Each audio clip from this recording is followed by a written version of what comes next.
আগে ছিল। ব্যাংক বিমা প্রতিষ্ঠানে যে কর্মকর্তা কর্মচারী যারা আছে তাদের সকলেরই ইনকাম যদি অবৈধ হয়, তাহলে ব্যাংক বিমা প্রতিষ্ঠান থেকে অন্য যেসব প্রতিষ্ঠান যেমন গার্মেন্টস বা অন্য কোনো ইন্ডাস্ট্রি যারা ব্যাংক বিমা প্রতিষ্ঠান থেকে শুধু লোন নিয়ে তারপর ইন্ডাস্ট্রি করে, তাহলে সেই ইন্ডাস্ট্রির কর্মকর্তা কর্মচারীদের কি ইনকাম কি অবৈধ হবে কি না হলে কেন হবে? তোমার আমি পরের কথাটা বলি। আব্দুর রাজ্জাক সাহেব, আপনি বলতে চাচ্ছেন অবৈধ যত ব্যবস্থাপনা সংস্থা আছে সুদের লেনদেনে সবই হারাম, তার উপার্জনও হারাম, তার চাকরিও হারাম। তো আপনি যে কাপড় পরে আছেন, এই কাপড়টা যে কারখানাতে হয়েছে, সেই কারখানাটা ব্যাংকে টাকা দিয়ে, লোনের টাকা দিয়ে তোলা। এবার আপনি কি বলতে চাচ্ছেন? আমি বলতে চাচ্ছি এই যে শরীয়ত কতগুলো বিষয়ে নিরুপায় রেখেছে। আল্লাহ বললেন যে তোমাদের উপরে মরা প্রাণী হারাম, শুকুরের গোশত হারাম। এইভাবে বলতে বলতে উল্টিয়ে ধরছেন যে ফমানিস্তুর রাগায়রা বাগলাদ, যখন কোনো উপায় থাকবে না। তা আমাকে তো কাপড় পরতে আমি বাধ্য, কাপড় তো না পরে থাকতে পারি না।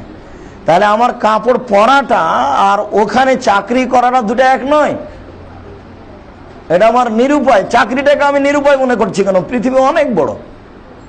অতএব যেখানেই সুদের লেনদেন আছে সেখানে কোনো প্রকার সহযোগিতা চলবে না চাকরি করা যাবে।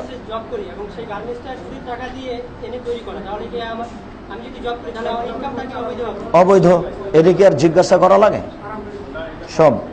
আমি একটা কথা বলে তো ভাই, ব্যাপারে গুরুত্বপূর্ণ কথা বলে, আপনি যেখানে রাষ্ট্রীয় ব্যবস্থা সম্পূর্ণরূপে নির্ভরশীল এবং কোনো কাজকর্ম আপনার চলবে না, আপনি যদি ব্যাংকিং ব্যবস্থা না থাকে কোনো ব্যবস্থা প্রতিষ্ঠান গড়ে করা সম্ভব না, এবং রাষ্ট্র যেখানে পৃষ্ঠপোষকতা করছে, আমি সেখানে একজন সাধারণ নাগরিক কিভাবে করি, এবং যদি আমি টাকা না রাখি সঞ্চয়পত্র কিনা, তাহলে কিন্তু ব্যাংক ব্যবস্থা আমি জনগণের কথা বলছি, চলবে না, এবং দেশের উন্নতি হবে না, এবং সাধারণ মানুষ রাস্তাঘাটে চলতে পারবে না, কলাপস হয়ে যাবে। এই পরিস্থিতিতে সাধারণ মানুষের তো কিছু নাই।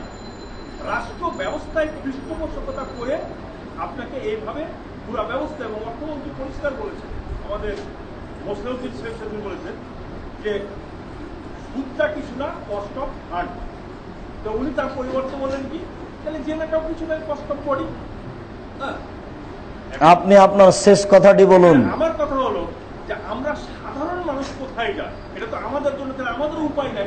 সরকার মানুষের উপরে অবৈধ উপার্জনে জুলুম করবে না, সরকার পিটিয়ে জুলুম করবে, এই কথা আল্লাহ রাসূল বলেছেন।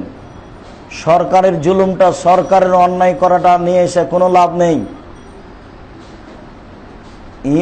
আগুনের উপরে থাকা যেমন, ঈমান নিয়ে থাকা তেমন। এই কথাটি কখন, এই কথাটি কোন সময়ে? আরে সরকার তো সুদে আজকে মানুষকে বাধ্য করার মতো ব্যাপার। এটা তো একটা সরকারের একটা জুলুম, সরকার পিটাবে বাধ্য করতে, এ কথা আল্লাহ নবী বলেছেন। বলে পিটিয়ে বলবে যে সুদ খা,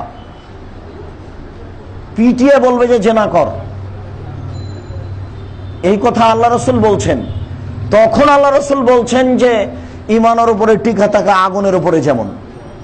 পরিস্থিতি উল্টা চলবে, এরপরে আমাদের আপনাদেরকে হক যাচাই বাছাই করে প্রাণপণে বেঁচে থাকার চেষ্টা করতে হবে। এই দেশের মাটিতে এখন উপস্থিত ঢাকা শহরে এমনও মেয়ে বসবাস করছে যার ভিতরের কামিজটা এবং পায়জামাটা কেউ দেখে নিলে ওটা আর পরবে না, জ্বালিয়ে দিবে। তার মানে ওই কামিজটা আর পায়জামাটার উপরে তার আছে, বোরকা আছে বা একটা কাপড় আছে, ওইটাকে জানে যে এটা পুরুষে দেখতে পারে, ভিতরটা দেখতে পারে না। কেউ দেখলে জ্বালিয়ে দিবে, এটাও বিশ্বাস রাখে। এরপরেও ঢাকা শহরে আছে। কি বলছেন আপনি? তাহলে আমি পারি না কেন? পারতে হবে, ইমানি ব্যাপার ভাই। পরিস্থিতি উল্টা চলবে, এ কথাই ঠিক। পরিস্থিতির কোনো সমস্যা পেশ করে ইসলামের কোনো জিনিসকে ঘাটতি আছে বলা যাবে না। না, অচল হবে না। অন্যায়কারী লোক বেশি বাড়বে, অন্যায়কারী লোক বেশি বাড়বে। এই লোকটা সিডির দোকান দিয়েছে, এই লোকটা। তো এখন আপনি আমাকে বলছেন আব্দুর রাজ্জাক সাহেব আমি সিডির দোকান দিব, আপনার তো বক্তব্য সিডি তো মানুষে নেই। আমি বলতে চাচ্ছি যে আচ্ছা এই দোকানটা একটা হিন্দু দেখ না, আর আপনি মুদিখানার দোকান দেন, ওখান থেকে যারা খারাপ সিডি কিনে তারাও কিনবে, আর আমি ভালোটা কিনবো।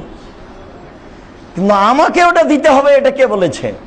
আমি ভালোটা দিই আর মন্দটা মন্দ ব্যক্তি মন্দ দেই। আমি সংকীর্ণ মনে করছি কেন ইসলামকে? এইভাবেই চলবে। যে জাযাকুমুল্লাহ খায়ের, পরিস্থিতি অনুকূলে থাকবে না ভাইজান, কোনোদিনই প্রতিকূলেই থাকবে। সেটাই, এই জন্য আল্লাহ রাসূল বলেছেন একজন যদি হকের উপরে থাকে সেটাই জামাত, হকে থাকা কঠিন।